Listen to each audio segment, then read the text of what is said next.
Namo Buddhaya, Namaste. I'm going to answer some of your questions.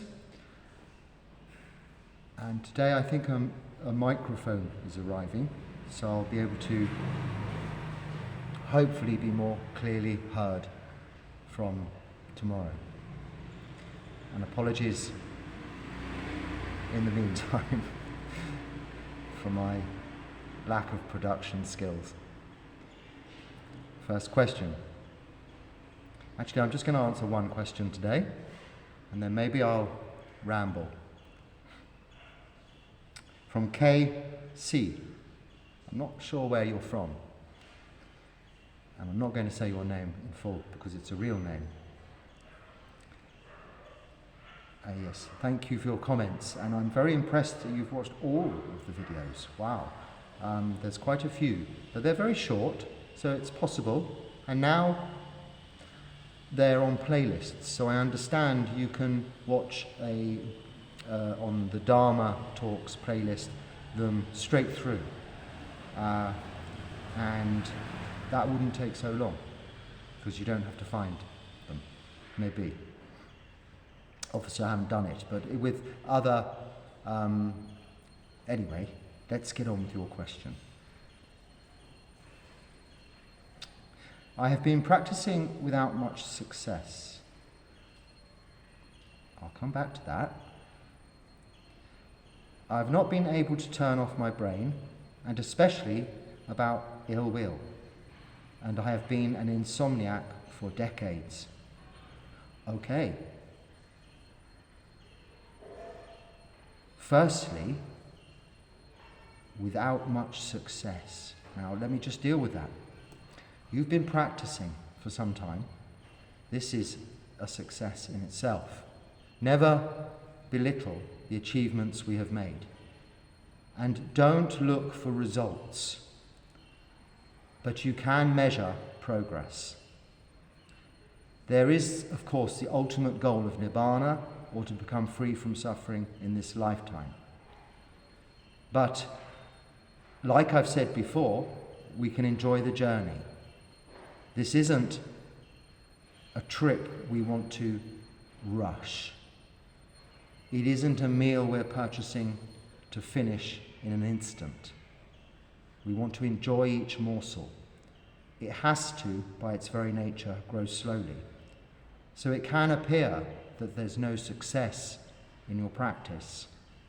No lights are flashing, no crashing thunder or lightning, no light bulbs ping. This is the practice, slow and steady and growing. If you look back a year ago and ask yourself, hypothetically, or using a real scenario, how would I have reacted then to how I would react now to the same situation? And if the answer is that now you would react, I don't know, slightly more calmly, more softly, it will be less of a problem, then you have made progress. If you can clearly identify there is no change in that respect, going back a long time for 1 year, well, then you can bring it into 6 months, even a few weeks, if there is progress, to see how it's going.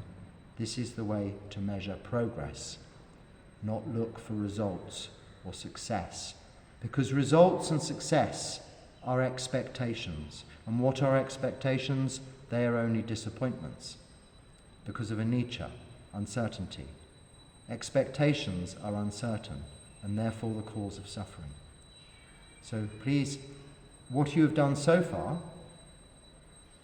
cannot be described as unsuccessful. The fact you've tried is a success in itself.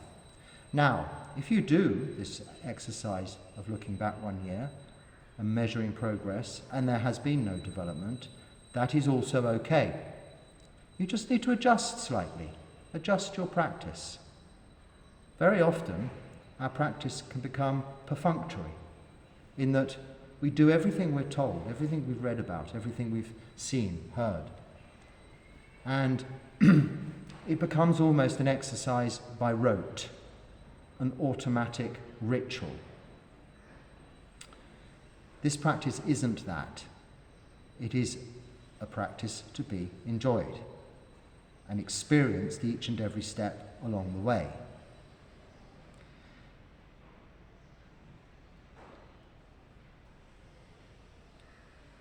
Now, if you realize that you've practiced for so long, the one thing I can say is that you have developed saddha, which is faith. Now, faith can be misunderstood as belief and a kind of religious connotation of, in the theistic religions, you have a lot of faith in God, faith in prayer, faith in this and that. But faith can be better, saddha rather, can be better translated as confidence. If you have confidence in the practice, then this is called saddha, or faith. But confidence is a better translation, because there is nothing to believe or believe in. It is just knowing the practice will work. Now, you have developed that by the very nature that you have practiced, you have tried for some time. So if nothing else, you've developed saddha, confidence. You say this is the first time you've commented on here, and yes, good. Enough confidence, enough saddha to not just stop the practice, to ask a question. And 3 very good questions, which I'm answering generally. Have I answered to you specifically, directly? No, but generally I can answer these questions, KC, because you're not alone. I myself have these same problems, had these same problems, or will have these same problems. All meditators have the same 5 hindrances affecting their meditation, and these are what affect us in our daily lives. And these 5 hindrances, although I've gone through them before, I'm always happy to go through them again. But we'll deal with the 3 questions, if I can find it again. I have not been able to first question. I have not been able to turn off my brain. So, switching off our brains. You know, there's this wonderful idea that meditation is all about all this bliss and peace and love and emptying our minds and stopping thinking and nothingness and emptiness and purity and calm. It's very far from that. It's very far from that. You cannot stop thinking any more than you can stop your heart beating or your lungs breathing. All you can do is watch thinking until it slows down. And as it slows down, you will notice only slightly and only occasionally there are gaps between thoughts. Seemingly each thought leads to another, and at first they do. But the more you practice, the more you watch thinking, not stopping thinking, stopping and watching thinking, you will see the gaps, and eventually the gaps will slowly start to increase. Not to a not thinking state or a state of an empty mind, but a really evident and apparent part of no thinking between the thoughts, like silence between the sounds. But as long as you're thinking about there being no thinking, you are thinking. So until you get into the, I can't think, 2nd or 3rd jhana, there is always some thinking. The very thinking I am not thinking is thinking. So sometimes it's better to be thinking rather than thinking about not thinking. but reining in the thoughts back to the meditation object. Not that your meditation object has gone anywhere, or your attention has gone anywhere, because we can do more than one, maybe two or even three things at the same time. We can be watching our breath, saying a mantra, and thinking. It is possible, despite what they say. But if you're fully absorbed into the breath, this won't be happening. But maybe thinking is still going on. Maybe it's not, but your awareness, your focus point is on the breath. But regardless of that, the busy mind cannot be just stopped, and you have trouble switching off the mind. That implies you're trying to switch off the mind. So meditation shouldn't be about trying. Now there is effort involved in getting there, sitting, and being with the practice, actually having the discipline to meditate for a set period of time. But once you sit, it is a case of sitting and not doing anything, doing no thing, nothing. And if your meditation object is the breath, observing this breath,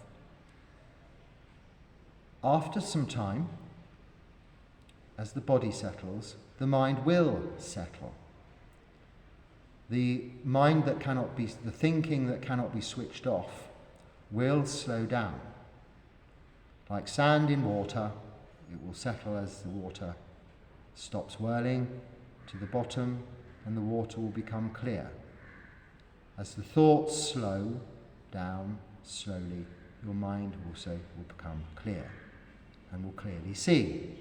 This is what vipassana means, clearly seeing. So, really in answer to your question, you have not been able to turn off, I have not been able to turn off my brain. No one can. So you're not alone with that one either, okay? This isn't a thing. I think if you're on some kind of machine, a doctor maybe does decide one day this brain's stopped. Even he's not turning it off. It's stopped already. He's just turning off the machine to stop your body working. But you can't turn off this brain. Maybe, yes, I'm being facetious in you don't mean that in your words. You're trying to stop thinking, which I've covered. Don't try. If you're thinking, let it be. Okay, a couple of exercises, tips that come more from the Zen school. If you really have a very troublesome way with your mind, and it's boiling over with thoughts, and you can't bring your attention to a meditation object, then there are a couple of exercises. Of course, you could get up and practice walking meditation. There's a video about that. Walking meditation just up and down. This often helps to, not slowly at a usual pace, just slightly slower than usual pace. This often helps to clear the mind. You often hear people who aren't meditators say, I'm going for a walk to clear the mind. Not literally, but it helps calm. But if you're sitting, you could try repeating a mantra, counting the breaths. You could try some chanting if you knew that kind of thing. Just giving your mind something else to do. Or a koan, which is a weird question, like the sound of one hand clapping.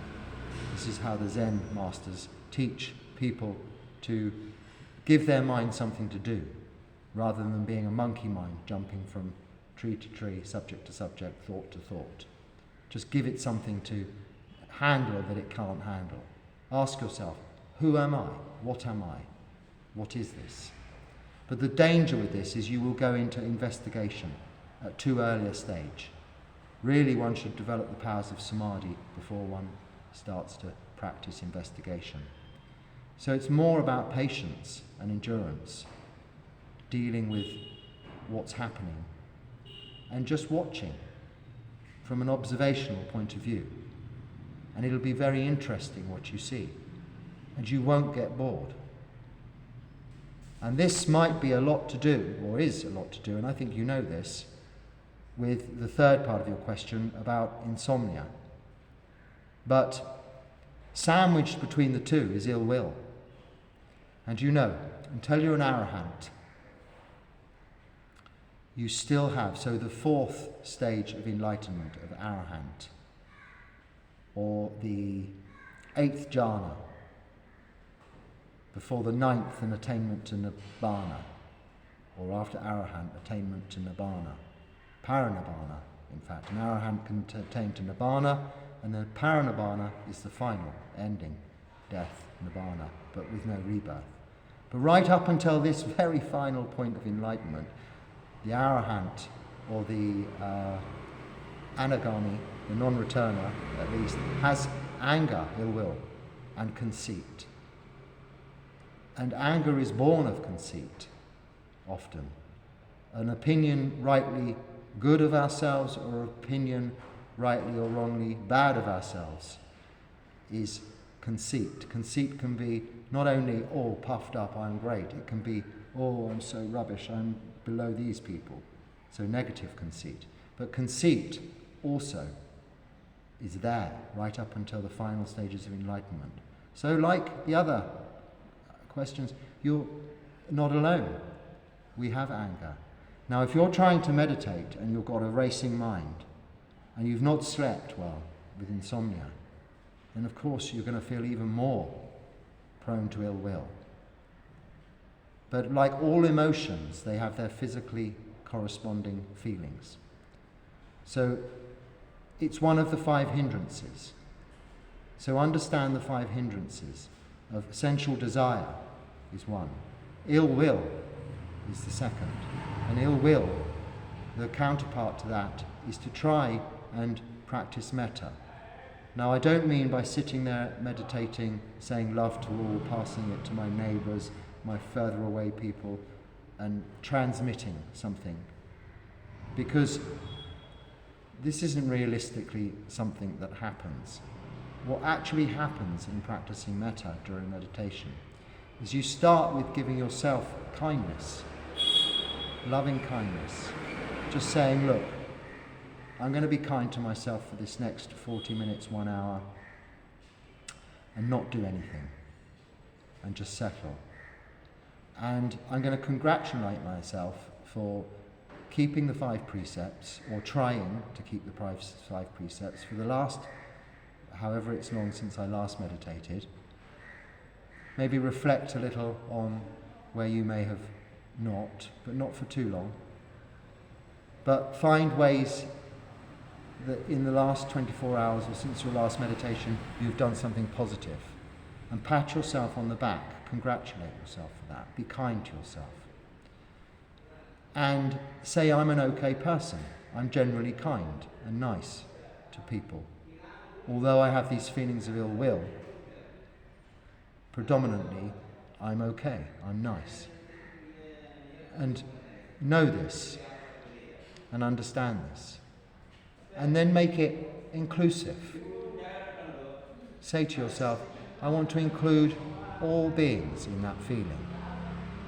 You can incorporate this into your breathing in. May I be happy, may I be well. And you can breathe out, may I be happy, may I be well.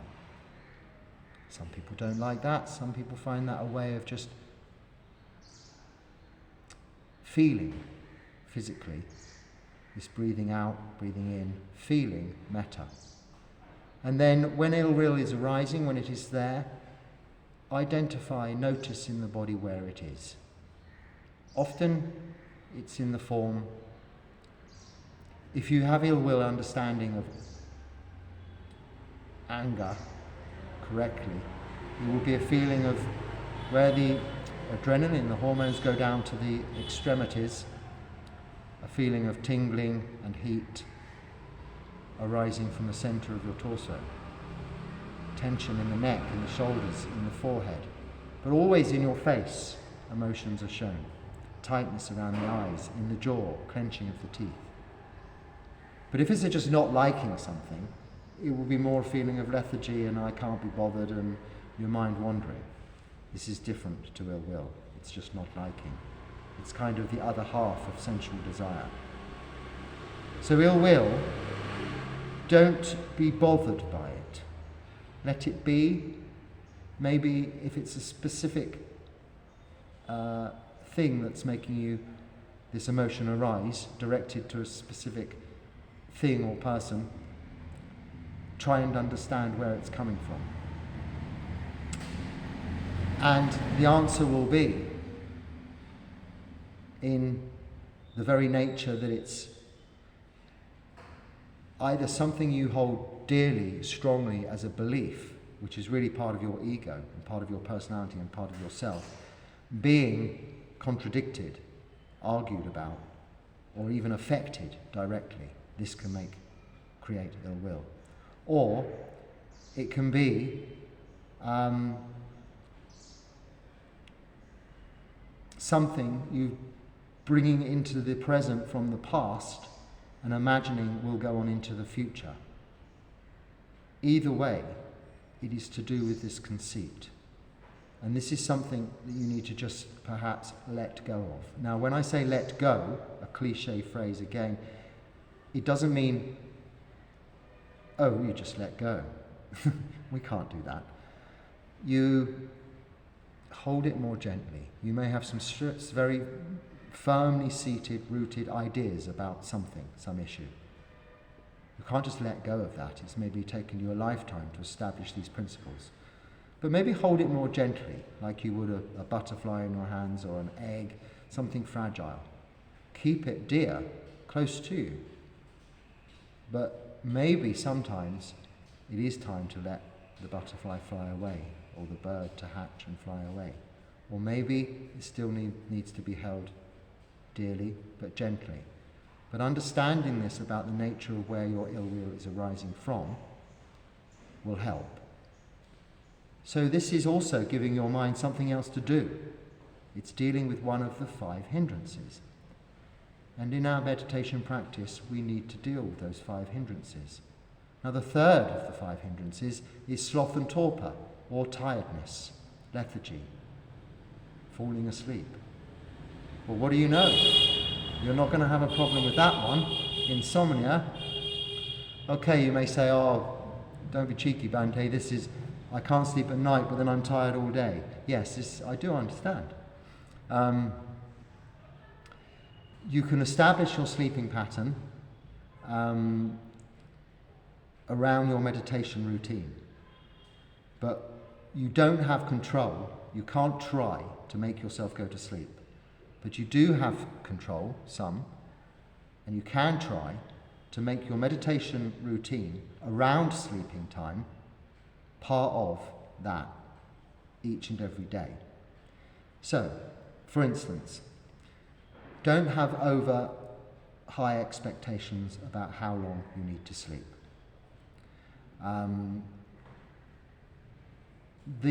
Perhaps if you're a working person, a busy physical life, even mental, it's the same, requires the same sleep. 6 hours maybe is, I sleep about 4 hours maximum in any 24. But then a lot of time is meditation, which is better than sleep.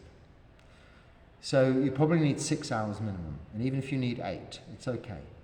More than that is too much to expect. You may say, well, I'm not even getting that. I get an hour here, half an hour there. Yes, okay. This is understood. And I've experienced. I know. I've been there. Many people, all of us, you're again, not alone. This is why it's great to bring these questions, these comments into this format where you can feel whatever your problem, it's never new. It's common. Everybody has experienced or is experiencing it with you. And this always helps. So, let's say you're going to sleep for 6 hours, ideally. Don't expect to sleep for 6 hours, firstly. But do expect, before the 6 hours begin, whatever time of day or night this is,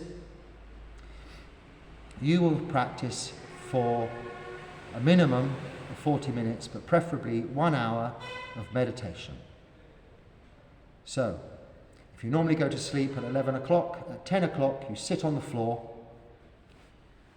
away from your sleeping place, whether it's the floor, the bed, whatever, and away from your sitting place, and away from any usual place.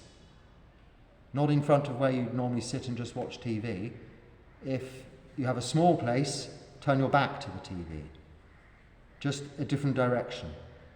Use your meditation place should be your meditation place only. Not your sitting place, your eating place, your sleeping place. You're using it for now as your meditation place, later for sitting, later for sleeping, later for eating. No. Even if it's just 2 feet away, 2 feet to the right, 2 feet to the left, in front or behind, it's a different place for meditation. It doesn't have to be the same place, but not the place that has physical associations with sleep, eat, watching TV, whatever. Because, like I say, the emotions have physical representation and physical feelings have mental representation. And you can create emotional representation from physical feelings you enforce. So by putting yourself, a lot of people, immediately they sit in front of the TV, fall asleep because it's become a habit. Or their head hits the pillow, asleep when they go to bed. It's a habit. Other people, head hits the pillow, wide awake. This is our problem as insomniacs. But 1 hour before sleep time, let's say that's 11 o'clock, you sit and you say, you make a determination, this will be my meditation time for 1 hour. Even if you don't get the chance to meditate for the rest of the day, that's okay, now is your time. Excuse me, I'm going to really check because I'm worried that I'm not recording. Yes, I am. I would have had to have started again, wouldn't I? And then it wouldn't have been the same. No script here. So you sit for 1 hour before sleeping time. The 5 hindrances will arise. Sensual desire. Oh, I want to get up. I don't want to be doing this. I want a cup of coffee. I want to watch TV, read a book. I even want to go to bed. Ill will. We know about that one. Sloth and torpor. Well, it may not. If it does, take advantage of it. Don't fight it. You don't necessarily even have to move. Let your eyes just close. Let yourself drift off. If it's sleep deprivation you're suffering from, use this practice. Because it's usually the most common hindrance, the third. Tiredness, sloth and torpor. And then the other two hindrances will come along as well, which is restlessness and worry and doubt. Restlessness and worry is worries about the past, which is not real, it's memory, it's unreliable. And restlessness is usually about the future, what will happen, what I've got to do next. It's just the future, it's imagination, it's not real, it's not there, it's not here, it's not now. And it is what keeps your mind busy, unable to switch your brain off, which is what is keeping you awake. So even if you're not developing samadhi in this meditation for an hour before sleep, you are reflecting on all of these 5 hindrances, which continue through your day, including the 5th of doubt, as to, well, is this even working? Which you may have a little doubt to have caused you to write this comment, ask me this question. But that's good doubt, because it isn't stopping your practice. It's opening up your powers of inquiry. And there are many directions you can send your powers of inquiry to. But the best place to inquire is within. This fathom-length body, bag of skin, of bones and horrible things that the Buddha said, has all of the answers. Go to all of the points of the world and the universe. The answers are only to be found in here. You don't need to run away to Thailand or India. Wherever you are, the answers are here. You don't need to run away from India and go home. Wherever you are, the answers are there. Here and now, where you are meditating. So use this wholesome time, this 1 hour, to practice meditation. Now, of course, if you develop samadhi, if you develop jhanas, if you develop good practice of meditation, I would suggest in this early evening, this pre-sleep meditation, you don't set an alarm or a timer. Maybe have a visible clock somewhere, but is that even necessary? Probably not, as long as an alarm has been set for the morning. Allow yourself to go free flow, freestyle. Don't have a set time to end this meditation. Let it go for as long as possible. You may go into some meditative state, then that is more beneficial than sleep anyway. So it will alleviate your sleep deprivation. But that probably won't happen. The hour will be up. and you'll still be thinking. If tiredness hasn't arisen, continue to meditate. If you do have discomfort, physical discomfort, then maybe after an hour or 40 minutes you could move, at this stage of events, you could move slightly, but not much. Only what you think needs to be moved. But remember always, this is stopping your meditation and starting again. And it's also opening up a whole new area of pain. Because one pain will go away. But you move, many pains will replace it. One pain will usually be replaced with just one other pain. So what I'm saying is, for that hour, unless you become tired, just continue meditating. Now let's say you become tired, you go to sleep and you wake up, or you go to bed and you cannot sleep. Then we can practice lying down meditation. The Buddha's taught us meditation in all four postures: sitting, standing, walking, and lying down. I don't recommend lying down to anyone other than insomniacs, because the tendency is to just fall asleep, of course, because you're just lying down, watching the breath. But I don't mean rolling side, this side, that side, tossing and turning. You lay flat on your back, hands beside you, feet straight, legs not crossed, eyes closed, and you observe, you use your meditation object of the breath, hopefully, if it's that, and continue your meditation like this if you're not going to sleep. In exactly the same way as you were meditating sitting. And if you can do this for the entire night, consider yourself fortunate. I don't mean that unkindly. You are experiencing a long session of meditation if you keep it like that, rather than allowing the ill will to take over. You deal with the ill will by seeing it for what it really is. Just something that isn't here and now, a memory or a projection, imagination. And I hope you may get some sleep then. But the night will continue, and then at the end of your designated 6 hours, even if you have just gone to sleep, this is the hard bit, okay? And your alarm goes at, say you went to bed asleep at 11 o'clock and your alarm goes at 5 o'clock, wake up. You know how it is, awake all night, an hour before the alarm goes, deep sleep. Alarm goes, snooze, snooze, snooze. Don't do that. Wake up. Get up. Sit in your meditation place. Resume meditation for another 40 minutes or hour. Exactly the same as before, except on this time have a timer alarm set for 1 hour or 40 minutes so that you end your meditation. Or in case you fall asleep sitting, you wake up. But resume your meditation. So in summary, you meditate, try to sleep, meditate. But keep that period the same. Don't allow them to overlap. The only thing you can allow to overlap is if you're in samadhi, don't stop your meditation. Or there should be nothing to stop you. Let it continue into the night. But if you're just meditating and trying at the end of an hour and 40 and you're still thinking, then practice lying down meditation. Dealing with the 5 hindrances. Don't isolate just ill will, because the other 4 will be there. Even sloth and torpor to some extent, because none of us can stay awake forever, ever. But when sloth and torpor kicks in an hour before it's due to wake up, fight it then. When you wake up, the alarm rings, sit and meditate. After practicing this routine for some days, weeks, you will begin to sleep longer and longer in that sleeping time.